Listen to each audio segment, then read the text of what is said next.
Origin Jason reaction. This is I flew into US Navy's largest stealth ship. Well, channel, not what you think. Stealth ship is a thing. Why did people tell me that you can't stealth a ship? What is this then? How Not What You Think made a video. I watched few videos from Not What You Think, and that really good video. I guess it's a really good channel, 3 million subscribers. So yeah, it makes sense. So yeah, this is a stealth ship. It's a big ass ship that they somehow made it into a stealth, like B-2 bomber type of technology carried over. That's insanity.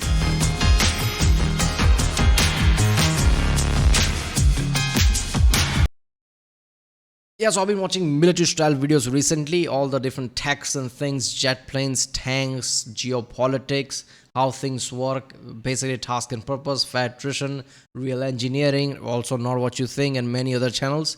So yeah, about also like the one aircraft carrier, that was from this channel, I'm pretty sure, while the Watson Moscow was from Laser Pig. I've been also watching Laser Pig videos. Laser Pig videos are usually like a 1.5 hour, like a documentary style. I still haven't finished the 14 one. Yeah, okay. So let's do this one. If you haven't seen my other reactions, check out the link in the description. Check out the end of the video end card, the best way I guess YouTube will recommend you which type of videos you would like, I guess. Algorithm is working great nowadays, I guess, like that. Alright, let's do it. I flew into the US Navy's most versatile ship and spent 3 nights on board. It's not an aircraft carrier, a cruiser, or a submarine. It's a ship that probably most of you have not even heard of. This is a San Antonio-class amphibious assault ship, and I did fly into it, but not on an MV-22 Osprey. Class amphibious assault ship, and I did fly. Amphibious? Doesn't amphibious mean it can also go on land? How is that gonna go on land? That is what amphibious mean, right?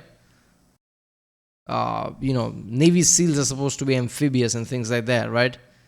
I don't know. There are two groups, like navies and marines, that are different. One of them is also like amphibious one. Which one they are? Those are marines, right? So I don't know. This could be under them. Fly into it, but not on an MV-22 Osprey.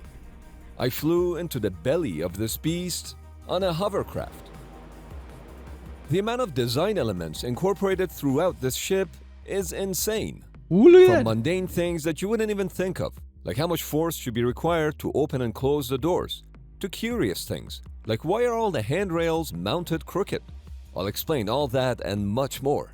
Oh, this is Why gonna the be ship good. sometimes puts on a light show, how bringing women on board surface combatants made things much more comfortable for men, and why the Navy is downgrading the future iterations of this class by designing it to be less capable is not what you think. With a displacement of 25,000 tons, San Antonio-class ships are the largest U.S. warships, well, besides those ships that have a flight deck from bow to stern, such as supercarriers and some amphibious assault ships. Also known as a landing platform dock or LPD-17 class, these ships have a massive flight deck that accommodates the operation of 2 MV-22 Ospreys near. Isn't it awesome that F-35 can probably land on this one, F-35B, and also use like that? Of course, they're not going to do it, but still, it would work. Simultaneously, which I got to witness firsthand. Ospreys are pretty loud, so everyone was wearing earplugs. Oh, Osprey. The ship That's also carries 319,000 gallons of aircraft fuel, which is about half the volume of an Olympic-sized swimming pool. Speaking of swimming pools, another key feature is the large well deck that can. Wait a minute, they can have fun like that, right? I want to go for swimming, but don't want to swim in an ocean. Let's just make a swimming pool here by just opening a hatch a bit. House 2 landing craft air cushion or LCACs, or 1 landing craft utility, also known as LCU. There are multiple vehicle decks and over 38,000 square feet of space to store a variety of amphibious assault vehicles. But the particular ship that I'm on is much more unique because that's why it's amphibious assault, not because this boat can go on the ground. It can hold equipment, tanks and trucks and shit that can go on ground. Okay. it's made up of something very special. 7.5 tons of steel from the rubbles of the World Trade Center were actually melted and casted into the ship's bow during its construction. Ooh, This damn. is USS New York, a ship that was named in the honor of the victims of the September 11 attacks in New York City. And to bring it full circle, the ship Why is didn't they call sailing it from World Trade Norfolk Center? to New York City to celebrate Veterans Day 2023. Okay, as soon as I said it, like that's stupid because it's not World Trade Center. World Trade Center was named because it was the thing that they were doing. It was World Trade Center. They can call this, I don't know, WTC or something. But yeah, New York works as well. Manhattan, they could have said Manhattan. I don't know. One of the really cool things about this class of ships is their stealthy design. On radar, San Antonio ships look smaller than they actually are. This like stealth the Empire capability from is Star due Wars to type the of way. slant that's prevalent throughout the ship's design, starting with these two giant masts. Look at this, right? This Star Wars has that kind of a, like tower type. That is look kind of similar. Look at that with the edges and things. This will deflect and shit, right? Oh. These ships were the first to incorporate the advanced enclosed mast system. Two giant structures in the middle of the ship house communications and radar antennas, while keeping the ship's radar cross-section to a minimum. We actually brought a bag of popcorn kernels on board to put inside the mast and see if they would pop. But unfortunately, we couldn't test it. We were told the radiation was too powerful up inside the mast, but we were reassured that we could indeed make popcorn if it could go in. The towers are made of special materials that permits the ship's own sensor frequencies with very low loss while reflecting other frequencies. But notice how each side of the mast is slanted upward. This way, any external signals that are reflected back bounce upward instead of going straight back, reducing the amount of signals that radar receivers would pick up, which in turn minimizes the ship's radar cross-section. Interestingly, this upward slant design was everywhere on the exterior of the ship. For example, all the doors on the inside are installed vertically as you'd expect. But I mean, why can't you do that with aircraft carriers? I mean, sure, they are so gigantic, like, but it can still make it look smaller. People mistake that for some destroyer or something like. It's not an aircraft carrier, it's some destroyer or some shit like that. I don't know. Or maybe if they do it just right, it might. Oh, it's a fisherman ship. No, it's not. But exterior doors are all slanted. The railings on the perimeter of the ship are also installed at an angle. Even the steps on the ladders follow the same principle. But people of course, walk the also sides of slanted. the ship's hull are no exception. Switching from the exterior design to the interior, USS New York is also a floating museum. This metal plaque that now bears the name of the ship was salvaged from the ruins of the World Trade Center and installed on the ship. Whoa. USS New York and her sister ships, USS Arlington and USS Somerset, are floating museums that have many references to New York City. And just like the Marines that they carry, these ships are the Swiss Army knife of the US Navy. It's true that San Antonio-class LPDs have been involved in missions like recovering NASA's Orion spacecraft from the ocean in 2022, and also transporting captured terrorists from the Middle East to the United States for trial. But the primary mission of these ships is to take 800 Marines and their equipment close to their destination, and then transport them to land with the help of landing craft and various aircraft operated by the US Marine Corps. There are also 360 sailors on board who take care of everything on the ship. San Antonio ships could go underway as part of a 3-ship amphibious ready group, or they could sail alone, which is why LPDs are equipped with 2 RIM 116 RAM missile launchers for point defense against anti-ship missiles. Each launcher sits on a set of giant springs that act as shock absorbers. What? This ship is not equipped with surface-to-surface missiles, but it could carry a HIMARS. This was in fact tested on USS Anchorage in 2017. I like it as a fucking platform. So it doesn't have this, but we can just put a fucking equipment there. There you go. It can also carry a tank, so there is that. Where missiles were launched right off the flight deck of the ship. Remember those Ospreys? It just happened that one of them stayed on the flight deck of What the fuck is it? Why is it doing that? Like a helicopter can do that? These Ospreys or whatever? Look at even the blades are like USS New York and sideways. got folded up. So the next morning, I had the opportunity to check her out. Without any cargo on board, Ospreys can transport Wait a minute, 24 just Marine tag now what combat you troops, think. which is what these seats are for. Where the Osprey really shines is long-range vertical assault and extraction. It's faster and has a longer range than any existing military helicopter, And it can hover, something that airplanes cannot do. Ooh. Even though Ospreys mean, can fly horizontally, F-35 they can, but I can't know what you land mean. horizontally like an airplane does, because their cargo rotor one blades can't. have a diameter of 38.1 feet, so big that the blades would hit the ground before the landing gear does. Yeah, man, look at this big blades, right? See that at the tip of the blade? It's an LED light that can be turned on at night. Oh, I thought it chipped This or makes something. it easier to see the perimeter of the Yeah, it's blades an as LED they light. spin. It's purely for safety, which is especially useful when two Ospreys are operating in proximity on this flight deck at night. It looks like Star Wars or something. That's so Given good. the primary mission Spinning of wheels. LPDs, there are also a number of design features specifically with Marines in mind. There's a 124-bed state-of-the-art hospital on board the ship, equipped with X-ray machines and 2 operating rooms. LPDs have much larger hospitals compared to aircraft carriers, and that's because Marines are at a much higher risk of injury. So this is basically what we think of when we think of those space opera shows where they have like a massive spaceship with its own medical crew, everything cargo base. This is C equivalent of that. That's supposed to be equivalent of this, and that's what I'm guessing, because ships are supposed to be boats. A spaceship is supposed to be like taking inspiration from that. So Normandy from Mass Effect basically is supposed to be something like this, but this is on water. Due to the nature of their job. Even the dining tables in the officers' mess hall are large, so if Look at needed, that. they could be used as makeshift hospital beds. If you've ever been on any naval ship, you would know they have quite narrow hallways, and LPDs are no exception. But the passageways that lead to the flight deck are much wider, so Marines He's with so all their tall, look at that. He almost hit few things there. gear could be on standby in these hallways before they're transported to shore on Ospreys. This wide passageway is pretty special, which is why every LPD has a unique name for it. On USS Fort Lauderdale, it's called I-95, named after the highway that goes south to the city of Fort Lauderdale. I'm on board USS New York, and here, the passageway is called Broadway.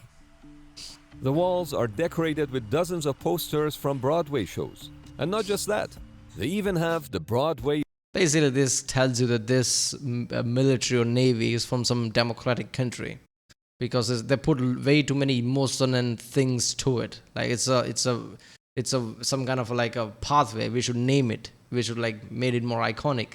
We should make this a tradition. That's not gonna happen in authoritarian type of places, right? What? It's a ship. It's supposed to attack. Do your fucking job. Miserable depression all the way. lights. But these lights are not for show. We can do party. There you go. San Antonio ships can house 2 LCACs at the same time. When an LCAC approaches to enter the ship, the stern gate opens up. But the LCAC and the ship first need to communicate on when the craft can go in. Operator 9, got Greenwell for spot 1. Greenwell means the ship would not be maneuvering, so the LCAC can safely go in. But aside from radio, the Hovercrafts are LPDs can really also bad use at these green moving, I blinking guess. lights. In addition, or as a backup, Every time somebody like rides a hovercraft, like damn, it must be really good, because like infamously bad for steering and things. So they really need to do it accurately, otherwise they're gonna crash or something. to the Greenwell signal on the radio. LCACs How are cool it cushioned looks, though. monsters. For reference, I'm 6'3". They can go from sitting to hovering in less than 2 seconds and are quite fast and maneuverable. हमारे India में हर My face as the LCAC turns gives you an idea about the amount of thrust that its giant propellers generate. And for anyone who's suspicious, LCACs really do hover. I could clearly see through the skirt. And yes, I did ask for consent before recording her. But what happens if that skirt rips? Under the skirt, there's a smooth and shiny hull, just like a boat hull. If the LCAC wants to stay in place in water for extended periods of time, she can just shut off her engines, sit down, and float just like a boat. But because LCACs don't I mean, I'm pretty sure it doesn't shut off all of his engine. The hovering engine probably is like running, otherwise it would sink, right? Still remember the hover van video from Top Gear? Don't displace any water when they're hovering, they're said to be flying, and they must turn on blinking lights when operating, Look at that. just like airplanes do. Besides damage to the LCAC skirt, another common problem is caused by salt, which can corrode the metal, and sand, which can get everywhere and cause problems. To deal with this, there is a washing station at the Little Creek Naval Base, so when LCACs come back from their mission, they're rinsed with fresh water. Operating an LCAC might look like fun, but LCAC pilots are not getting paid to have fun. The toughest part of their job is to get the vehicle inside the well deck of a moving ship without scratching it. There's only about a foot of clearance on either side, so it takes a lot of skill to do this. It says the hovercraft Once is inside, insanity. the LCAC is chained up, so the motion of the ocean doesn't move her around inside the well deck. And because we just came in, the LCAC needs to be rinsed with fresh water, which is a rare commodity in the middle of the ocean. This is why the ship is equipped with a reverse osmosis system, which not only generates the drinking water for those on board, but also enough water to RO wash plant. LCACs and other I've vehicles. fitted a lot of RO plants at industrial factory areas, but not at that scale. Damn. That's a room size, right? A big ass room size. Half of that, yeah. A big, I've installed a lot of RO plants, let's just say in industrial areas. But yeah, that's awesome. RO plants in basically, so, that is so good. It's like you're not gonna run out of water, are you? So this is like really good ship, right? When there's like, when you hit of amphibious ship, it's, something. You don't realize how much it's equipped. As needed.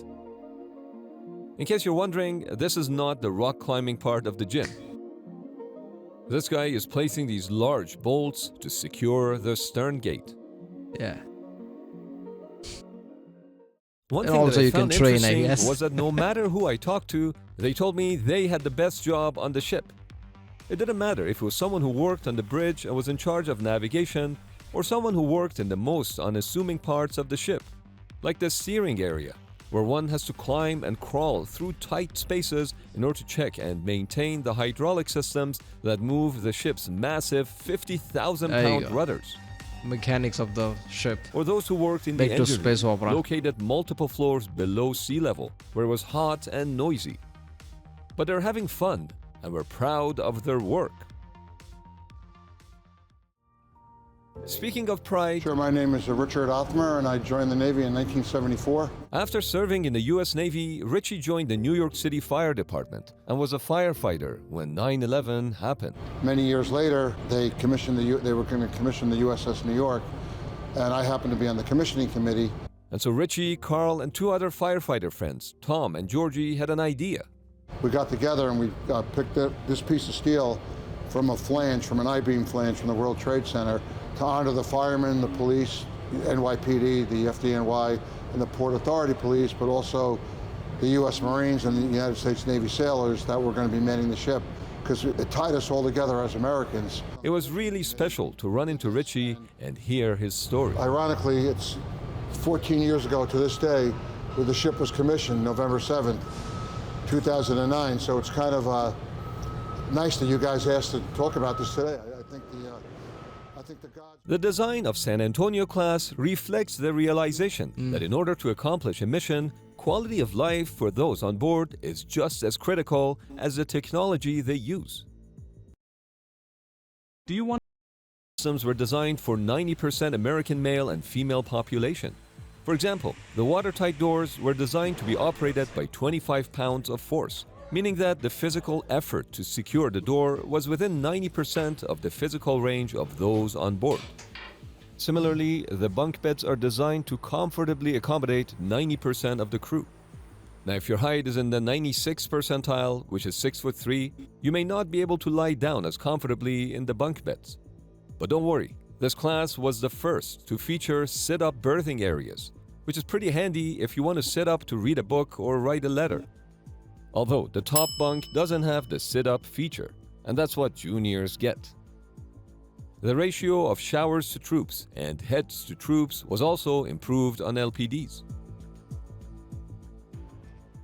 Prior to 1994, Yeah, I'm not gonna lie. I just I don't have that what is it called? A closed space phobia. I don't have that. Forgot the name of that. But still, even watching that, it feels like, oh my god, I don't know. Yeah.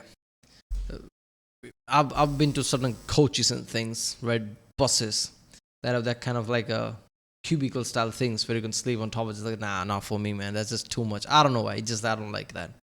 Women could only serve on support and non-combat ships, which is why as soon as women were allowed to serve on the US Navy's surface combatants, the quality of life was improved for men, but not for the reasons that you might think. At the time, females had a larger seabag allowance, which meant they needed to have bigger lockers. So it's thanks to the ladies that San Antonio ships were the first surface combatants designed to have larger lockers for women and for men. During Oh, night, I'm glad the law changed and you all are here. Yeah, equality finally is good for all of us. Really, you think we'll be help? Yeah, because of your bigger lockers. There you go. That right there. There you go. That's all we need. Okay, you can sit down now. Yep, there you go. nighttime operations, the bridge lights are kept to a minimum while only using red lights, because red dissipates much quicker than white light. Yeah. One of the things that I really got to appreciate while underway was the quality It's of less the sky intense, at basically. night. It's really hard to understand. Not really hard. It's really hard for people to understand common if they don't think about the scientific things. Otherwise, any light spectrum, or you can basically simplify it by adding energy and things. Like red light has less energy, basically. You can just visualize from there on, right? Obviously, you need to like read a lot of things and watch a lot of things to intuitively know what you're talking about, what you're thinking. But it becomes easier when you just think it like that. Out in the ocean, far away from land, there's no light pollution, so the sky is absolutely magnificent. But just imagine if somebody fell into the water when it's pitch black. Except for, I didn't have to imagine it.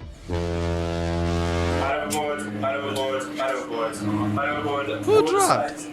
It was just a man overboard exercise, so they did a head count to see if anyone's missing. To mark the rough location of the man overboard, a light and smoke signal was thrown in the water. The ship then performed a Williamson turn to pass by the target and simulate a pickup by the divers. We're told that the chances of survival will be over 70% during the day, but at night, it's a different story. 70% As you can see, is low. even the light with the I mean, okay, but still it's like 30% you might not survive even a day if you drop. Like with all the technology, if a man drops, you can pick it up again. Come on, man. They should add those kind of like big ass lights in the side as an emergency light. When overboard happens, that's the only time when you light it. But it's so fucking powerful, lights everything around, right? Those kind of lights come for cars and shit, right? I think Clarkson did that in one of the Top Gear episodes. We just put the button on, everything fucking illuminates like insane light. They could do that, sure. With all this technology, I'm pretty sure they can do that. And obviously, they would draw a lot of power, but it would be like a short time. You're trying to save somebody then, rather than having this flashlight that's just like tons of. Okay, maybe that would like be a problem because if you give away your location and shit like that. But don't use that when you like problematic waters. Let's just say if you're in friendly waters, you can use that. disappear for a few seconds behind the swells, let alone a person, making their chances of survival less than 20%. Oh, damn. The San Antonio class is now considered to be reliable and successful, but when the class initially hit the water, it was off to a rocky start.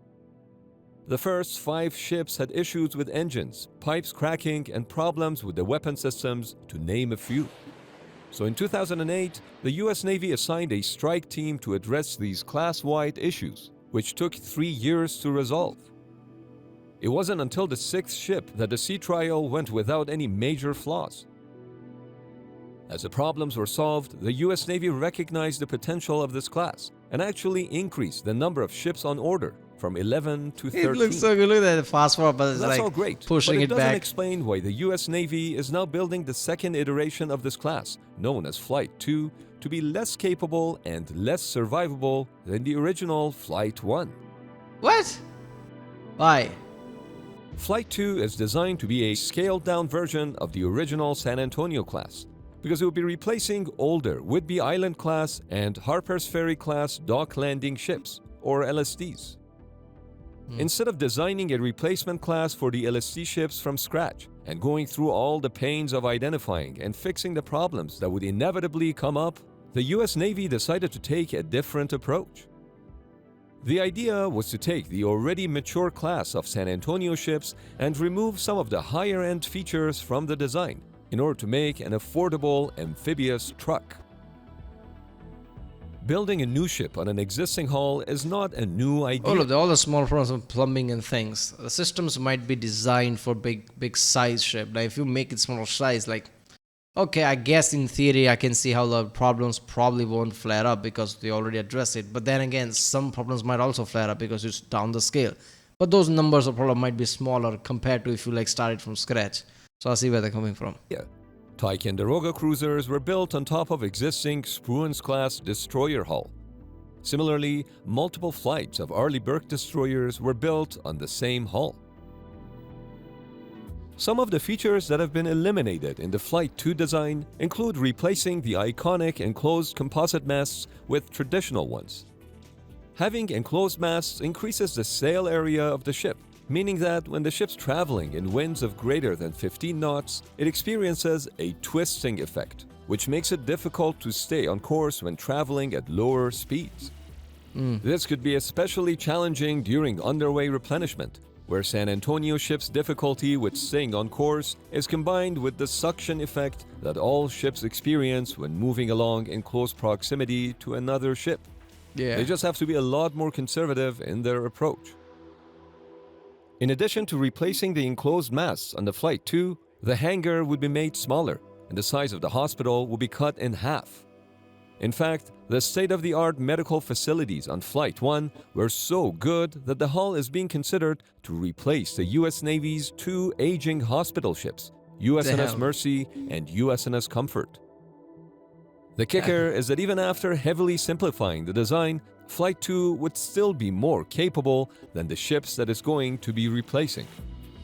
Yeah, somebody should make some kind of like a TV show about like life on those hospital ships, those big ass hospital ships. That would be interesting, right? Mostly military related, but still like all the medical cases, right? House MD, but on the seas. The experience of sailing on USS New York was an absolute blast. I learned so much new stuff. But I'm curious, what did you find the most fascinating? Drop us a comment. And if you want to see more videos like this, Fascinating thing is like all the things and accommodation they are doing, right? With the RO plants and things, the scale of things. I like that, right? Even the smallest thing you might think, there's lots of thing in US Navy and military they would not think about too much. It's just, it's amphibious. No, there's like way too many things into it. And I like how this sounds like like I said, like a proper like spaceship type of a way, but on the sea, right? A commander with his crew. It has like a restaurant. It has a medical bay. It can house cargo. There you go. Han Solo type character doing shit in space, but on the sea this time, I guess. There you go. You can even like put like a tank on it. You can put like those kind of like launchers on it. You can even put F-35 on it. They can hover and just fly. There you go. I'm pretty sure you can put like 3 or 4 or something F-35s that if you really needed that, they can just like fly from there from hovering position. Alright, well, if you like my reaction, don't forget to subscribe. If you haven't seen my other reactions, check out the link in the description. Check out the end cards right now. And yeah, comment if you want to do any specific reaction. And I'll see you next time.